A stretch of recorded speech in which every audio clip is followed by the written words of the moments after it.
before the first formation assembled, before banners were raised, before the sound of metal echoed across open ground.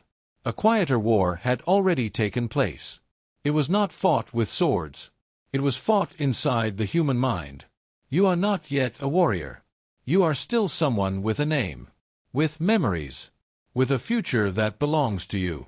Ancient civilizations understood something modern societies often forget. A human being does not naturally kill strangers on command. That instinct must be dismantled. So they engineered a transformation. You step forward believing you are about to be trained. What you do not know is that training is not the first step. What entered this process was a person shaped by family, fear, and hesitation. What emerged was something else entirely. This episode reveals the hidden systems used to turn ordinary humans into warriors capable of killing without collapse, through identity death, isolation, pain, indoctrination, altered states, and divine possession. These were not acts of cruelty.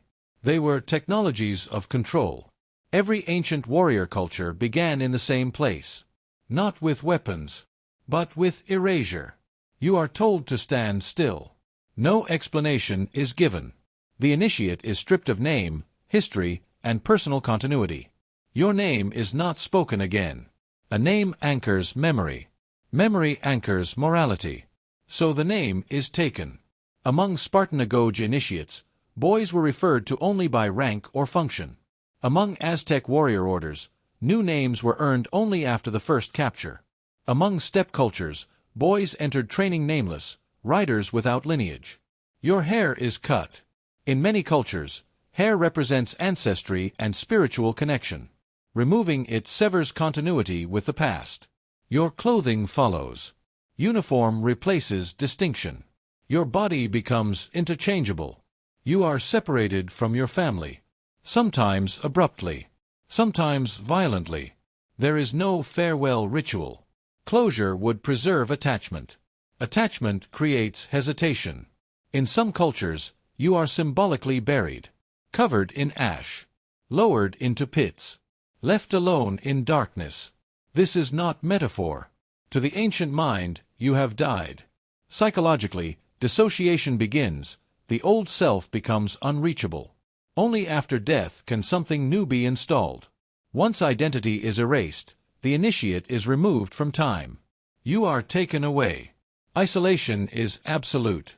You are forbidden to speak, not for reflection, but for destabilization. The human mind requires feedback to maintain coherence. When speech is removed, thought turns inward. Fear multiplies. You are placed in a cave, or a forest, or a sealed compound. Light is controlled. Food arrives unpredictably. Sleep is interrupted. You stop knowing what day it is. Without markers, time dissolves. This creates temporal collapse. You no longer know when suffering will end. In this state, resistance weakens. Orders arrive suddenly, without explanation. You obey because obedience is the only stable behavior left. Ancient trainers understood that obedience learned in silence bypasses reasoning. You learn to respond without question, not because you are convinced, but because your mind needs relief. Pain is not inflicted randomly. It follows pattern. You are hurt on purpose, and no one explains why. Scarification marks belonging. Burns teach endurance. Whippings synchronize suffering. Pain anchors memory deeper than pleasure. When pain is shared, identity merges. The individual dissolves into the group. Among Spartan youths, endurance contests reward silence under agony. Among African age-set warriors, scar patterns encode rank. Among Mesoamerican fighters, bloodletting precedes combat readiness. You learn 3 lessons without being taught. The body can be overridden. Suffering is survivable. Obedience reduces pain. Eventually, you stop resisting. The body learns before the mind understands. Once resistance collapses, belief is installed. You are told the same story again and again. Myths are repeated. Chants synchronize thought. The enemy is no longer human.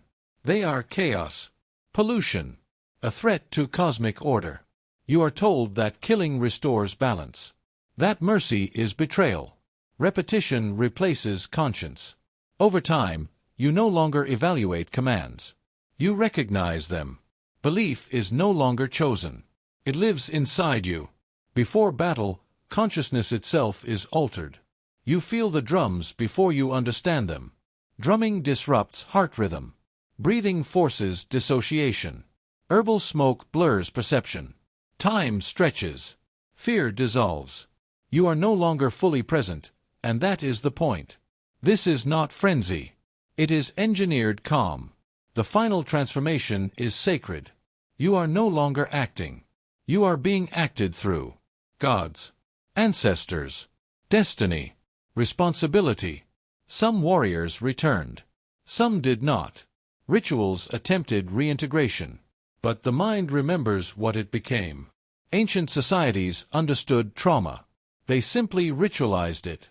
Once a mind is rewritten for war, it never fully returns.